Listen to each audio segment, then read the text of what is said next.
A new week, a new fun. It's time to unpack the good old "Tesla's burning again" headline. The Teslas are burning everywhere.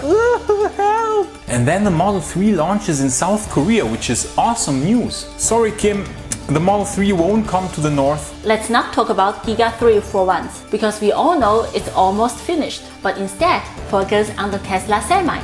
This beautiful beast, it seems will have even more range than initially estimated. Then we have a really desperate move from Jaguar to sell a few more I-PACEs in the US. And Jishan and me are also making a bold prediction on the EV market share by 2040. So stay tuned for these awesome EV news.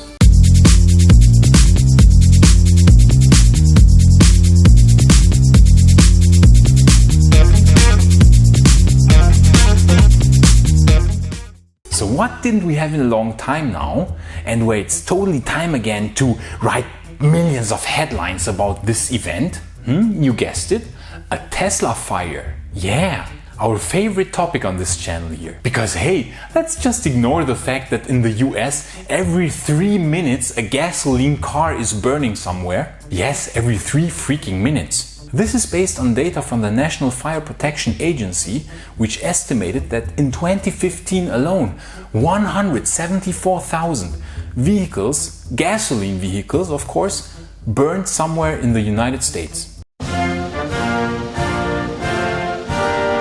And worldwide, of course, this number is insanely higher, so probably somewhere on this planet every minute a gasoline car is burning somewhere. But hey, let's just ignore that, right? And let's just only focus on electric cars, and especially Tesla when they burn. Every time they burn, we have to write millions and millions of news articles and headlines all the time, all the time. Because it's a lot of fun to bash new technologies. Let's bash new technologies, Let's destroy new technologies. Let's just continue living forever the way we used to live. Forever. Let's just drive freaking gasoline cars and suck in all those fumes. Suck in those beautiful fumes, these exhaust fumes. Yes. This carbon monoxide. Beautiful. This sulfur dioxide. It's so good. Let's suck it in for the next 5 billion years until the sun explodes. It annoys me so much. I cannot tell you how much it annoys me. Actually, I'm telling you right now because I'm ranting a lot. I'll stop now, but it's super annoying. Of course, again, heavily promoted by our big oil and hedge fund sponsored friends from over at CNBC. They are always the first to jump on the EV and Tesla hate bandwagon, of course. So in Moscow, a Tesla Model 3 burned up after an accident, after hitting a still standing vehicle on the left lane, as seen in the footage here. But no gasoline vehicle ever caught fire after an accident, right? So okay, the Tesla burned, and we could witness 2 explosion-like events, which apparently was so amazing for many that it became news headline again. Actually, Tesla could show with their data that a Tesla on average experiences a vehicle fire for every 170 million miles traveled on the road. By comparison, data from the NFPA and from the US Department of Transportation shows that a gasoline car on average experiences a vehicle fire for every 17 million miles traveled on the road. So on average, encountering a vehicle fire in a Tesla is 10 times less likely than in a gasoline car. Does the mainstream media care about that? Of course not, because we need more clickbait-inducing, negative emotion-filled headlines. That's what sells, that's what makes clicks. I better stop it here before I get into another rant again. Let's instead spend our time with some useful news, such as that the Tesla Semi that has been tested for quite a while now apparently will have even more range than previously stated. The California Highway Patrol spotted a Tesla Semi that is currently being tested, and the truck driver of that Semi said that the vehicle is meeting, even exceeding the specifications. Some of you might remember what Elon said on the Tesla Q1 earnings call back in 2018. He said that we could do a 500-mile range Semi today. I think the actual production unit will have a 600-mile range. So apparently now it seems that the Tesla Semi is on its way to meet this ambitious range number. Since, however, Tesla is now soon starting to build Model 3s in China, we'll start with the Model Y in 2020 and also has the Cyberpunk truck waiting in line. The Tesla Semi doesn't have top priority. The bottleneck here being the 25 gigawatt-hours of annual battery production capacity of Panasonic, which Tesla is now seeking to overcome by getting into the mining business by themselves. The Tesla Semi is set to launch by the end of 2020, and we cannot wait to see it finally driving on the highways routinely. And what is the, I would say, a bit desperate competition doing meanwhile? Because strange, the people don't want to buy all these e-Trons and I-PACEs just because they cost as much or more than a Model S and have less range than a Model 3. I mean, a car less capable than the first generation Model S costing more than the current Model S. Ooh, not the best pricing strategy maybe? So okay, what do?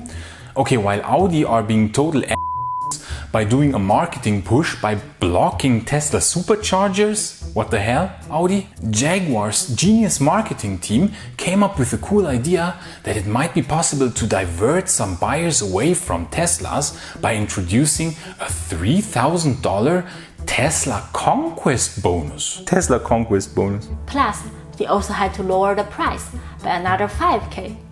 Yielding together with the tax rebates, a $15,000 savings. Let's look at some sales numbers. Tesla has sold a bit over 100,000 cars from January to July in the US. 100,225 cars to be precise. And how many Jaguar I-PACEs was sold in the US in the same time interval? 1,483. So 1.48% of Tesla's sales number. We sure hope for them that their $3,000 Tesla conquest rebate will help them to boost their sales a bit. They really need it. So while this fat guy here is jealously watching the launch of the Model 3 in South Korea, well, Kim, if you are a total asshole all the time and behave like a crazy psycho and are suppressing your own people brutally, that's what happens. Then the good stuff doesn't come to your country.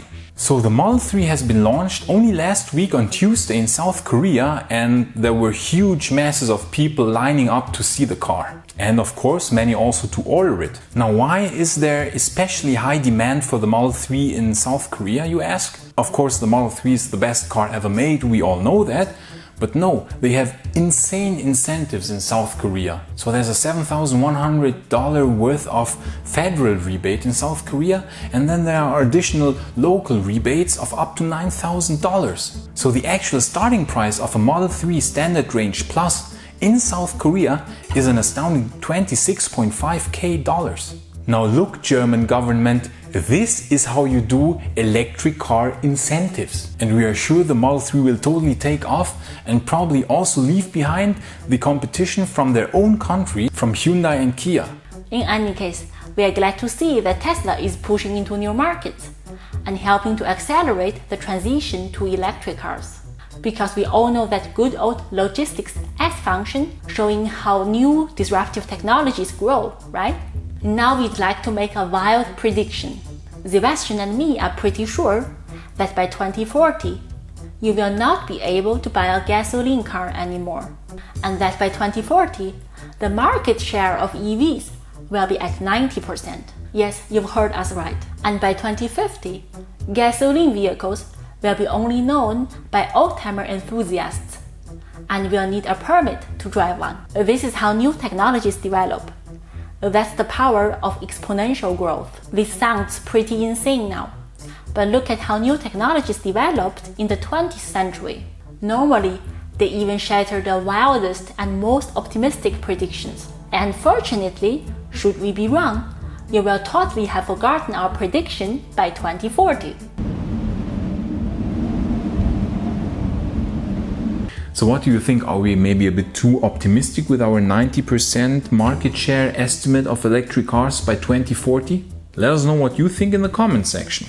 When will we be at 90%, 100% market share of electric cars in your opinion? And if you're new to this channel, be sure to subscribe, because every week we will come out with a new amazing EV episode. She's saying the truth. I swear she's not lying.